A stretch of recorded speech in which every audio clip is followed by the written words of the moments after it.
Break બાદ આપનું સ્વાગત। અમદાવાદમાં પોલીસ કસ્ટડીમાં યુવકના મોતનો આક્ષેપ કરવામાં આવી રહ્યો છે। ગોમતીપુર પોલીસ કસ્ટડીમાં યુવકના મોતનો આક્ષેપ, જેમાં દર્શન ચૌહાણ નામના યુવકના મોતનો આક્ષેપ થઈ રહ્યો છે। ગઈકાલે 8 આરોપીઓને દારૂ પીધેલી હાલતમાં પકડી લેવામાં આવ્યા હતા। આરોપીઓને મેડિકલ ચેકઅપ માટે લઈ જતા મોત નીપજ્યું હતું। મૃતકના પરિવારજનોએ પોલીસ સામે સવાલ ઉઠાવ્યા છે। પરિજનનું કહેવું છે કે સાજા સમા વ્યક્તિનું આખરે મોત કઈ રીતે થયું, કઈ રીતે હોસ્પિટલમાં લાવ્યા કે મોત થઈ ગયું। પોલીસ પૈસા લઈને દારૂના અડ્ડા ચલાવે છે। દારૂના અડ્ડેથી અટકાયત કરીને તેને લાવી હતી। પોલીસે દારૂનો અડ્ડો કેમ બંધ ન કરાવ્યો, દારૂનો અડ્ડો ચલાવવાવાળા સામે કેમ કાર્યવાહી ન કરી, તેવા અનેક સવાલ ઉભા થઈ રહ્યા છે। અમદાવાદના ગોમતીપુર પોલીસની કસ્ટડીમાં એક યુવકનું શંકાસ્પદ મોત થયું છે, જેને લઈને પરિવારજનો છે કે જે હાલ અમદાવાદ સિવિલ હોસ્પિટલ પહોંચ્યા છે। દર્શન ચૌહાણ નામના આ વ્યક્તિનું જે મોત થયું છે, ગઈકાલે રાત્રે તેને જે પોલીસ દ્વારા તેની અટકાયત કરવામાં આવી હતી અને અટકાયત કરવામાં આવી હતી કે તે જે નશામાં હતો, જે દારૂ પીધેલી હાલતમાં હતો, જેને લઈને તેની અટકાયત કરવામાં આવી।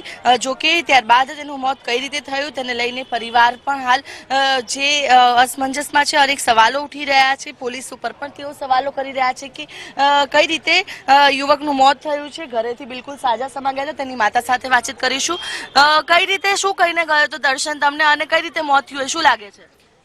મમ્મી રોડ ઉપર જઈને આવું કે એટલું કીધું મને, સારું બેટા।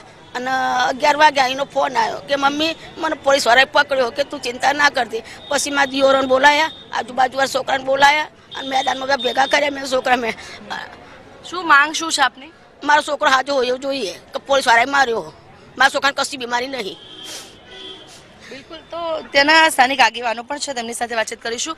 જે યુવકનું મોત થયું છે, દારૂ પીધેલી હાલતમાં હતો, પોલીસે અટકાયત કરી છે, શું કહેવું છે આપનું, શું માંગણી રહેશે?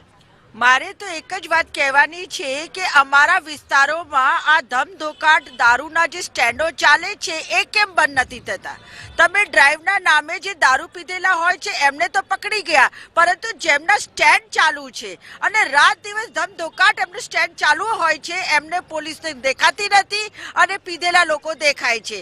પરંતુ જે પીધેલા લોકો છે એમને આ બધી વસ્તુઓ મળે છે ક્યાંથી? અને મારા વિસ્તારમાં ચાહે ગોમતીપુર હોય, રખિયાલ હોય, બાપુનગર હોય, એ તમામે નરોડા રોડના તમામ વિસ્તારના, પછી અમારા ખોખરા વિસ્તાર હોય, એ બધા વિસ્તારોમાં જ્યાં જ્યાં પણ ગરીબ વસ્તી, પછાત વસ્તી, દલિત વસ્તી રહે છે, ત્યાં દારૂના સ્ટેન્ડ ધમધોકાટ ચાલે છે। અને અન્ય પણ લોકો સાથે વાતચીત કરીશું કે જે ત્યાંના સ્થાનિકો છે। આપનો મિત્ર જે દર્શન હતો, આ શું કહેવું છે? પોલીસની કામગીરી ઉપર પણ સવાલ ઉઠે છે, આક્ષેપો થઈ રહ્યા છે કે દારૂ પીધેલાને પકડવામાં આવે છે, દારૂના સ્ટેન્ડ પર કાર્યવાહી નથી થતી। દારૂના સ્ટેન્ડ ઉપર કાર્યવાહી નથી થતી કે મારી સામે જ્યારે બી પોલીસના અધિકારી જે પણ આવે છે, એ લોકોને પૈસા આપીને નીકળવા દેવામાં આવે છે, બરાબર। અને મેં જોયેલા પણ છે કે કેટલા અધિકારી એવા છે કે પોલીસ જોડે, આ બુટલેગર જોડે પૈસા લઈને જતા રહે છે।